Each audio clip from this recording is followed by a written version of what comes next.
Tendencias literarias. Las leyendas negra y rosa.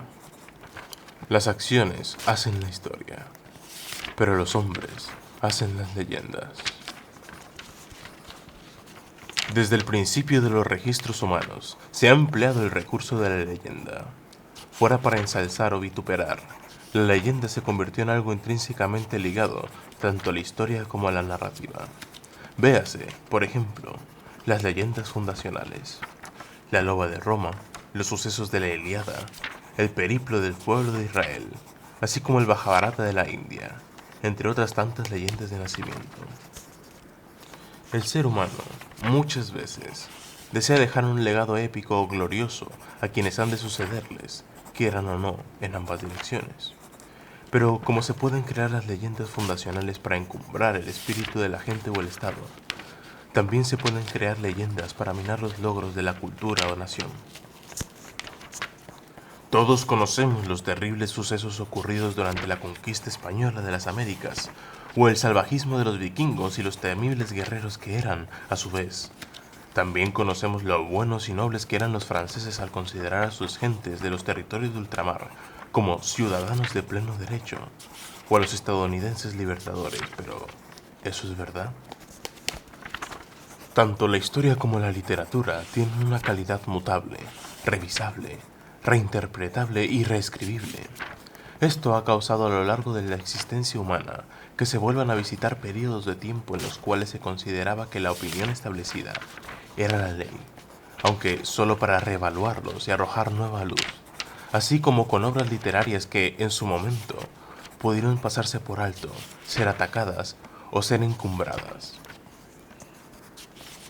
Sin embargo, este siempre es un campo peligroso, ya que cada persona es un mundo, y cada tiempo y lugar son distintos, por lo que la interpretación de uno puede o no coincidir con la de otros, generando polémicas, discusiones o incluso conflictos graves entre puntos de vista e intereses de las personas involucradas en el conflicto.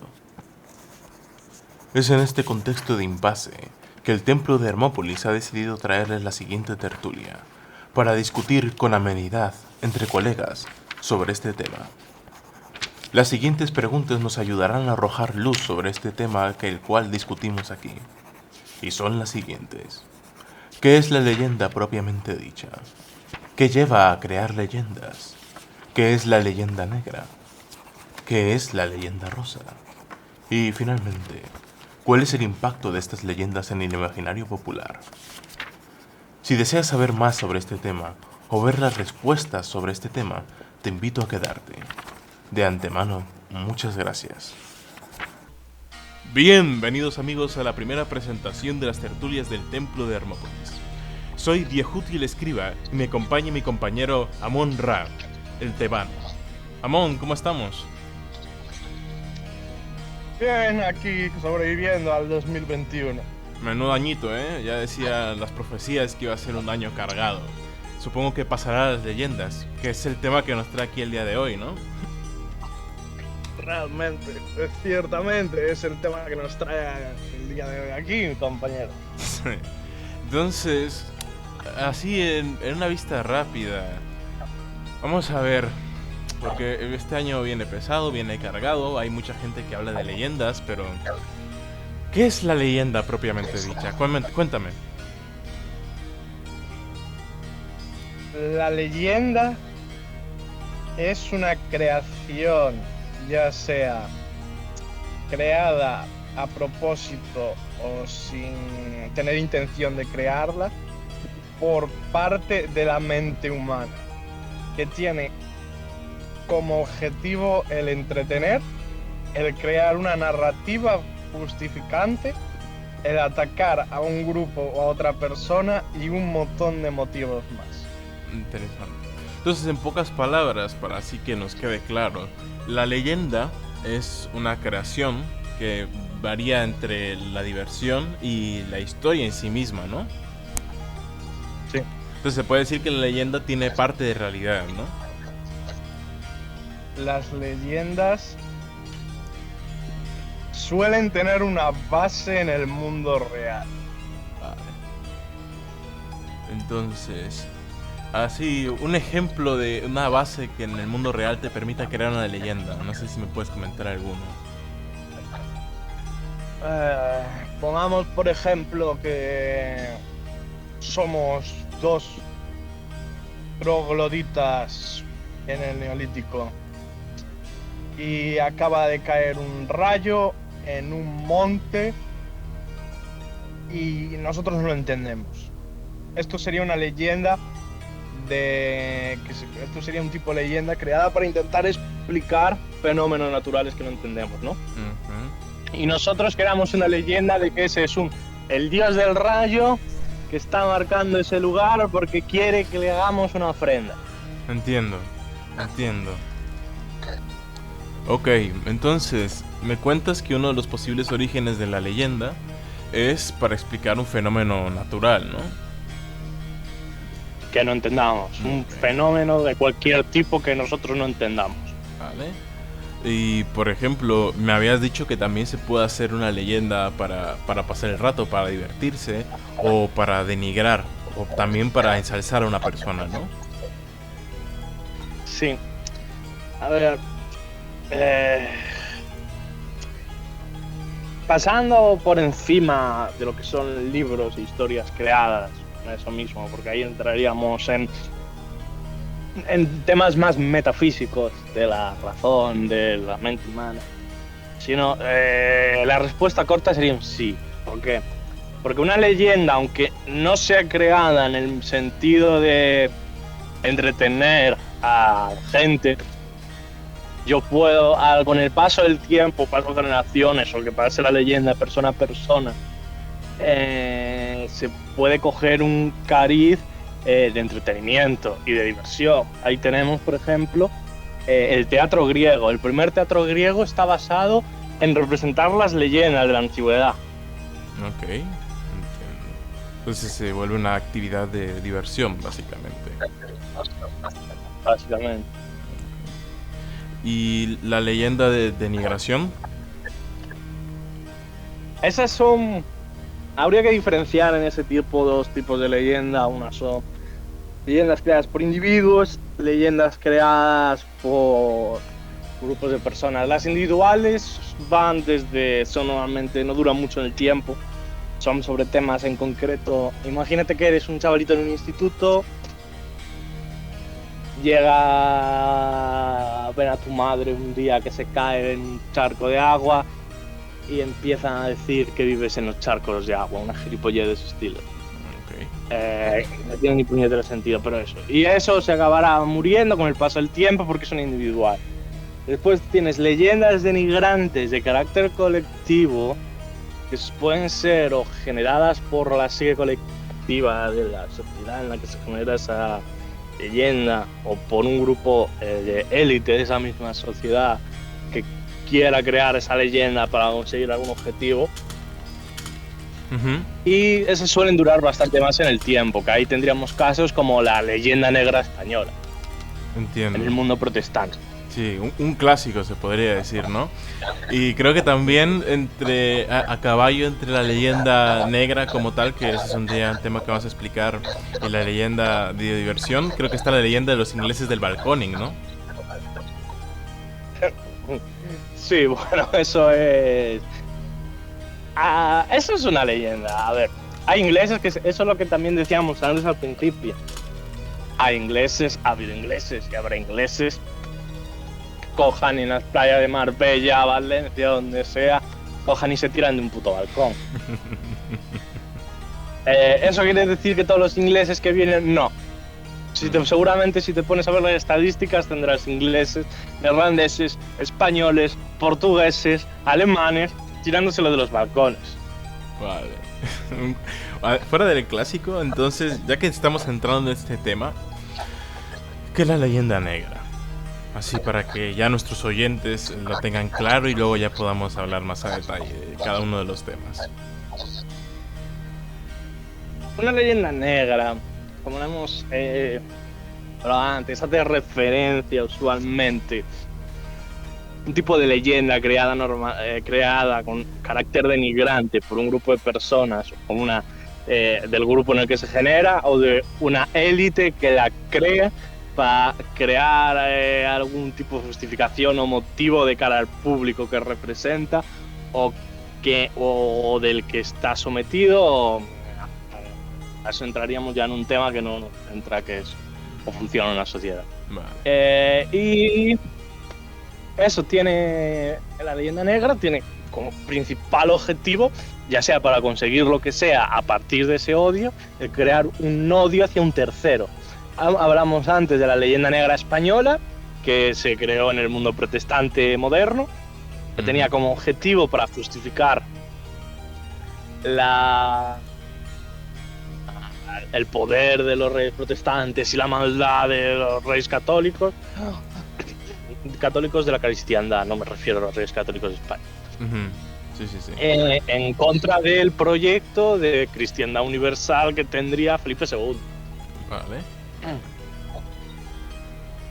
Entonces, básicamente se puede decir que se crea una leyenda negra como una respuesta a un evento, ¿no? En este caso puede ser una persona, por ejemplo, la leyenda negra de muchos influencers que a veces sí que cometen actos ilícitos, pero en ocasiones solamente son ataques contra su persona, ¿no? Sí. Okay. Entonces, en este caso, así para seguir, vamos a hablar de otro tema que creo que hallarás conmigo interesante, que sería la leyenda rosa. ¿Qué es una leyenda rosa? Dime tú. La leyenda rosa básicamente es todo lo contrario a la leyenda negra. Una leyenda rosa tiene un carácter exaltante. ¿Qué quiero decir con esto? Tiene como objetivo engrandecer al objeto de la leyenda. Por ejemplo, en leyenda rosa podríamos meter cosas como leyendas que se generan alrededor de ciertas personalidades famosas, como Marilyn Monroe, hasta el mito de la fundación de rock. Son leyendas que, sea cual sea el objetivo, más allá de engrandecer al objeto de la leyenda, ya sea en justificar nuestra existencia o decir que tú eres el más guapo del mundo, tienen eso como objetivo principal, el engrandecimiento del objeto de la leyenda. Vale. O sea, de hecho, ya que hemos hablado de todo esto, que creo que es la pregunta jugosa de esta conversación, ¿no? ¿Cuál es el impacto de todas estas leyendas? La leyenda normal, que sería la lúdica o la edificante, la leyenda negra, la leyenda rosa. ¿Cuál es el impacto de todas estas leyendas en el imaginario popular de la gente? Porque, pues, obviamente, al ser leyendas, tienen que tener algún impacto, ¿no? Tremendo. Porque hay gente que no... Parte de la población en el mundo cree que las leyendas no tienen importancia en las sociedades modernas del primer mundo, o mundo tecnológicamente avanzado, por decirlo así. Lo que pasa es que el problema con ese tipo de pensamiento es que realmente esas personas consideran que las leyendas son exactamente igual a mitos religiosos. No, eso es un gran error, ¿no? Exactamente, eso es un gran error. Porque sí, podemos decir, el mito religioso cada vez en las sociedades tecnológicamente avanzadas, el primer mundo, tiene cada vez menor importancia. Ahora, lo que te dije antes, la leyenda no tiene que ser religiosa. Sí. Para nada. Hemos hablado de la leyenda negra española, que es una leyenda de carácter totalmente social y político. Y hemos hablado en la leyenda rosa de la leyenda de Marilyn Monroe como sex symbol del siglo XX. Sí, y de hecho, por ejemplo, ya que me comentas esto, es muy interesante, porque obviamente el tema de los mitos será en otra ocasión, que eso tiene su jugo. Pero el tema de las leyendas me parece muy curioso porque, por ejemplo, los creepypasta son leyendas al uso. Son leyendas. Son leyendas para entretener, para enseñar cosas, ya sean de carácter lúdico, el sentido de no debes robar, bla, bla, bla, bla, bla, o no debes molestar a los espíritus del bosque, o no debes comportarte mal en la naturaleza, bla, bla. Pero mira, es que ahora mismo me acabo de acordar. Para el público hispanohablante, la mayor ejemplo de leyenda que la mayoría de los oyentes que nos estoy escuchando, le guste o no le guste, a mí personalmente ni me va ni me viene, es el fútbol. En el fútbol, ya sea en Hispanoamérica como en España, donde sea de habla hispanohablante, tiene leyendas por doquier. Sí, o sea, por ejemplo tenemos a Maradona o Messi. No me equivoco, ¿no? No, en absoluto. O sea, tenemos a personas como Maradona o Messi que literalmente tienen una leyenda. De hecho, cuando Maradona muere, el año pasado, si no mal recuerdo, o sea, se estaba formando un culto porque el tipo ya venía con una leyenda. Que esa leyenda se estaba transformando en un mito. Sí, sí. Maradona ya venía ya estaba convertido en un mesías de este mitos moderno que es el fútbol. Y con su muerte, una cosa que ocurre en el imaginario colectivo de todas esas personas que son aficionadas al fútbol y que son aficionados al juego de Maradona es lo quieren exaltar hasta un punto cuasi divino. Sí, de hecho incluso la mano de Dios, que es una leyenda muy curiosa, es, bueno, la redundancia, una leyenda en toda la extensión de la palabra. Sí, pues eso, o sea, lo que decíamos antes, la influencia de las leyendas es tremenda, porque las leyendas forman parte de la psique colectiva de las sociedades humanas. Exactamente. Y por ejemplo... ¿Qué problema? Lo que decíamos antes, hay gente que malinterpreta la leyenda como una especie de compendio de mito religioso. Que no lo tiene por qué ser, lo hemos hablado ahora. Sí. De hecho, ya que estamos con este tema, para que igual no nos quede ahí el pique y ya podemos explorarlo en otra ocasión detalle, ¿qué diferencia un mito de una leyenda? Cuéntame.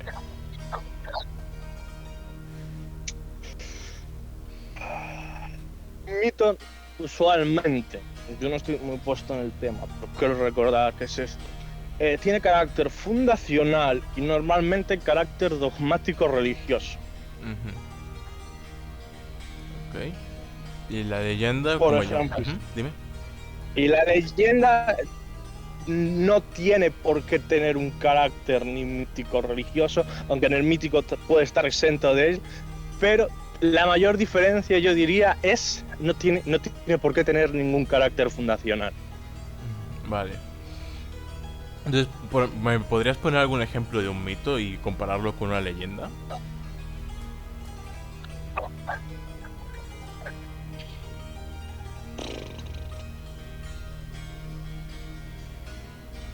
Mito. También hay que poner en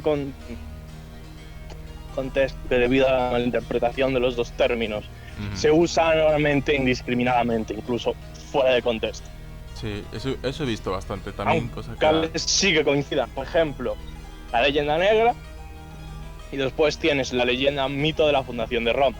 Que la leyenda mito de la fundación de Roma es tanto una leyenda como un mito. ¿Por qué? Leyenda rosa, que tiene carácter fundacional y dogmático religioso. Porque tiene dentro de la misma aspectos de carácter religioso que los usa para legitimarse a sí mismo. Pero entonces ahí entraríamos en un tipo de leyenda muy interesante que es la leyenda legitimista. O sea, porque básicamente me cuentas que el mito de la fundación de Roma, la leyenda, pues es un mito legitimador. Y así podemos pensar, por ejemplo, las leyendas de los reyes de Europa. Por ejemplo, la leyenda, el mito que tenían los reyes franceses de que supuestamente realizaban milagros, ¿no? Sí. Entonces encuentro curioso porque según me cuentas, tanto el mito de la fundación de Roma como las leyendas de los reyes franceses, a diferencia de otras leyendas, dígase por ejemplo un creepypasta, son confecciones de un grupo de poder, ¿no? En pocas palabras, un grupo influyente. Suele ser por el carácter fundacional. Es que es muy difícil y normalmente dogmático religioso. Es que tienes que tener en cuenta que estas características que he establecido es muy difícil que un grupo de personas las cree sin motivo alguno. Porque para explicar una cosa que no entienda o porque le parece que algo es fascinante. Normalmente lo hacen, como has dicho tú, grupos de poder para crearse una legitimidad. Sí. Sí, sí, es muy interesante. Y era lo que hablábamos. Generalmente también este mito que viene tanto la leyenda rosa como la leyenda negra. Porque, por ejemplo, muchas veces la leyenda negra es una mezcla de la propaganda oficial y lo que la gente piensa, ¿no? Porque tenemos el ejemplo de España que se ha mencionado, o el ejemplo de Alemania en las dos guerras mundiales, que con sus obvias diferencias, que no vamos a entrar en detalle para, pues, porque es tema de otra tertulia, la gente muchas veces piensa en los alemanes como gente desalmada, o sea, gente demasiado fría que no tienen corazón. Porque ha habido toda una propaganda que, aunque se ha intentado contrarrestar en la época de la posguerra, la Segunda Guerra Mundial, quedan aún retazos de ella. Ya no solo por parte de los oficialistas del gobierno, que ya no lo hacen tanto, de por ejemplo Estados Unidos o los gobiernos que eran los aliados, sino que esas mismas cosas que ellos usaban como propaganda se ha acabado filtrando a mundos de cultura como es el cine. Ahí, por ejemplo, que muchas personas tengan que relacionen estúpidamente la Cruz de Hierro con el nazismo. Obviamente. Sí, hay muchos ejemplos, ¿no? Es esa permeabilidad que se puede decir del aspecto cultural, ¿no? Sí. Ok. Y pues, no sé, ya que estamos en tema, porque hay muchas cosas interesantes que se pueden hablar de esto. Ya hemos hablado de la leyenda rosa, la leyenda negra, y también cuál es el impacto. Creo que podríamos mencionar algunas leyendas importantes, ¿no crees? Ya más allá de las que mencionamos. ¿Cuál se te ocurre a ti? La leyenda de Santa Claus o Papá Noel. Coño, eso es, perdón, lo mal hablado. Es una leyenda muy interesante, de hecho, porque es muy diferente. Porque en Inglaterra, por ejemplo, es Padre Navidad, o sea, es el Padre Christmas, que no tiene nada que ver con Papá Noel. En los países escandinavos pasa algo similar. Es Juleman, si no mal recuerdo. Y en los Países Bajos, que es donde se puede decir pronto y mal que el mito es donde coge fuerza y forma, Papá Noel viene del sur, viene de España. Curiosamente, ¿no crees? Sí, sí. Pero eso se explica en el sentido.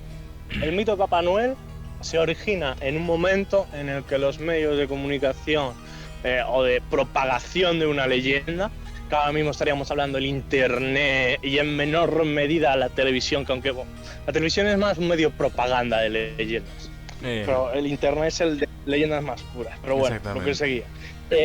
Al ser una leyenda tan antigua, llega a otro grupo de personas y ese grupo de personas no tiene un contexto constante del origen de esa leyenda, ni lo para adaptar de esa forma, porque no tiene un contacto tan fluido con ese otro grupo. Entonces lo adapta a su manera y así. Sí. Y por eso tienes tantos diferentes Papá Noel. Porque lo que hemos hablado, las leyendas simplemente son representativos de la psique colectiva de una sociedad. Sí. Bueno, podría mencionar el caso de los Reyes Magos, pero los Reyes Magos incluso creo que también se ameritan su propia tertulia, ¿no? Pero bueno. Pero es que los Reyes Magos yo los diferenciaría de Papá Noel, porque los Reyes Magos los puedes meter más dentro de un mito creado y dirigido por parte de la Iglesia Católica Española, porque tampoco por meternos mucho, pero no sé si sabías, por ejemplo, en el medievo eran los tres blancos y era uno joven, otro de mediana edad y otro viejo. No, eso no lo sabía, es muy interesante. O sea, porque también recuerdo que los Reyes Magos tenían bastante importancia en Italia, de modo que, por ejemplo, tenías la basílica, la catedral de los Reyes Magos en Milán, que muy amablemente el emperador Barbarroja, si no mal recuerdo, fue el que se llevó los huesos a la catedral de Colonia.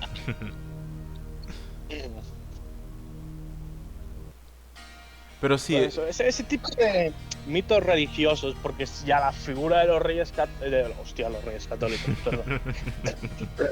Reyes Magos es una figura totalmente religiosa, que no existe fuera del cristianismo. Sí. Y que ha tenido una gran promotor de intentar estabilizarlo y homogeneizarlo dentro en la Iglesia Católica. Sí. Papá Noel era un mito anterior al cristianismo que se adaptó, pero que la Iglesia Católica le daba un poco igual, ya una vez que estaba cristianizado.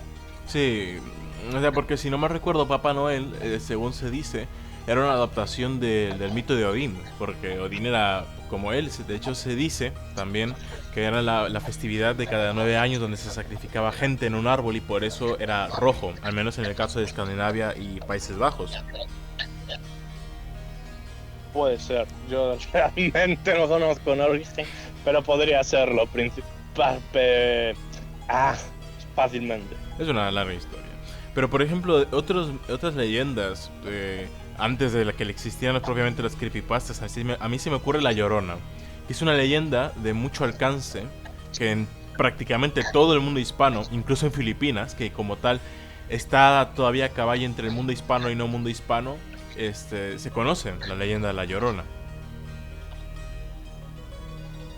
Sí, pero lo que hemos hablado es entretenimiento y es una leyenda que da con el aspecto de dar entretenimiento y es entretenida y hay gente que le gusta ese tipo de leyenda.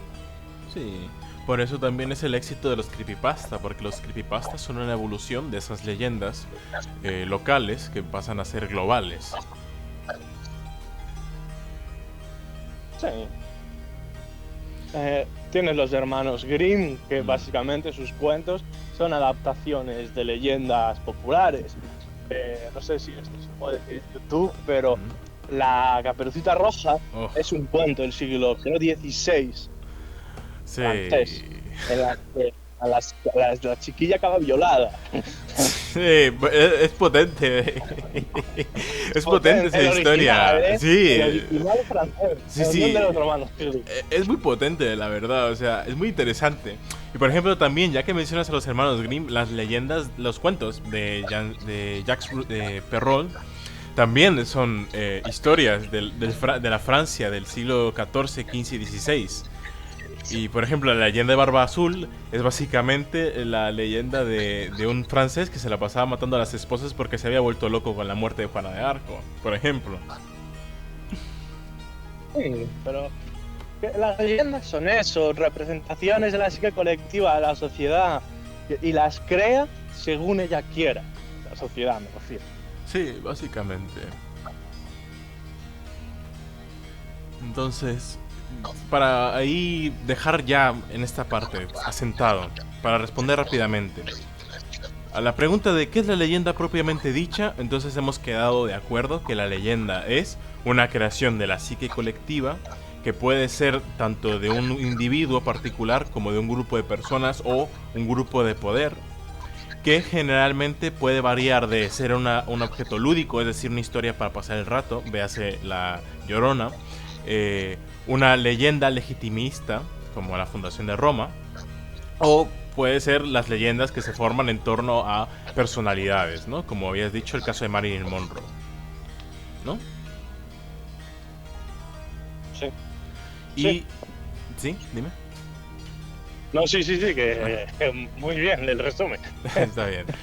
Entonces, ¿qué lleva a crear a las leyendas? La respuesta sería, en pocas palabras, en primer lugar puede ser la explicación de fenómenos naturales que no se entienden. La muerte, el cambio de las estaciones, sucesos inexplicables aparentemente. También puede ser, como ya se dijo, una forma de pasar el rato, la leyenda de La Llorona, por tercera vez que se menciona. O también para legitimar o denigrar a otros grupos. Porque ya se menciona la leyenda de los españoles, la leyenda de los alemanes, y puedo añadir, por ejemplo, la leyenda en África de los antiguos poderes coloniales, ¿no? Sí.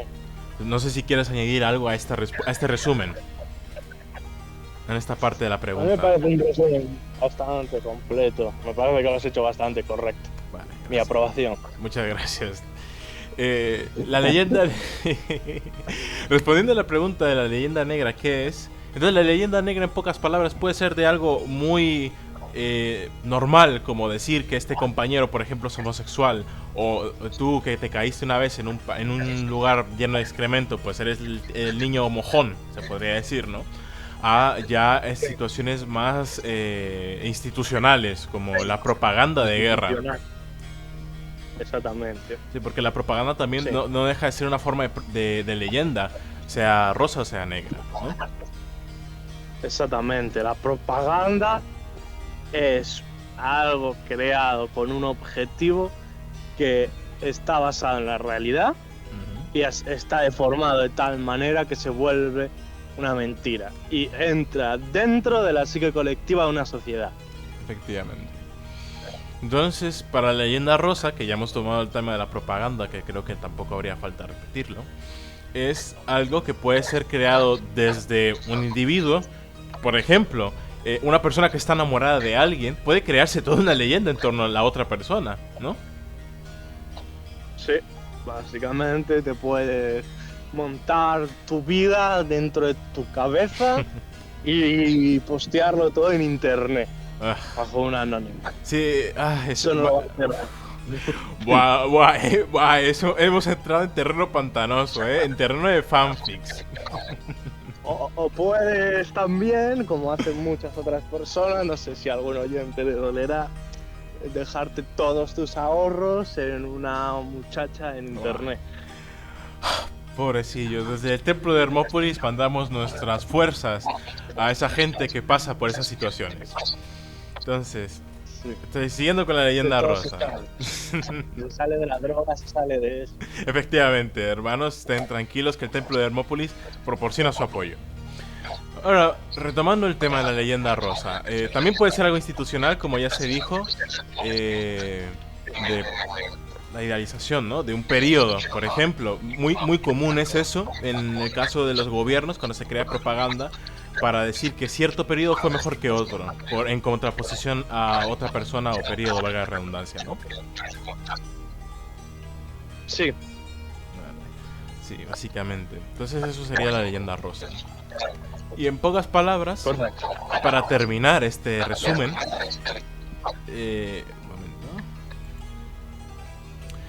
Y entonces, como decía, para terminar, el impacto de estas leyendas en el imaginario popular, pues, bueno, ya lo hemos mencionado, ¿no? Puede ser de algo muy simple, como decirle a alguien niño mojón, y que eso se quede en su infancia, por ejemplo. Pues la gente que se les llama pronto Sims, esa gente que se deja el dinero en personas de internet. También la idealización de una figura pública, que ya se dijo en el caso de Marilyn Monroe, la idealización de cierto evento, ¿no? Eso nos ayuda a entender. Igualmente las leyendas de carácter explicativas del mundo natural también nos ayudan a entender esos fenómenos.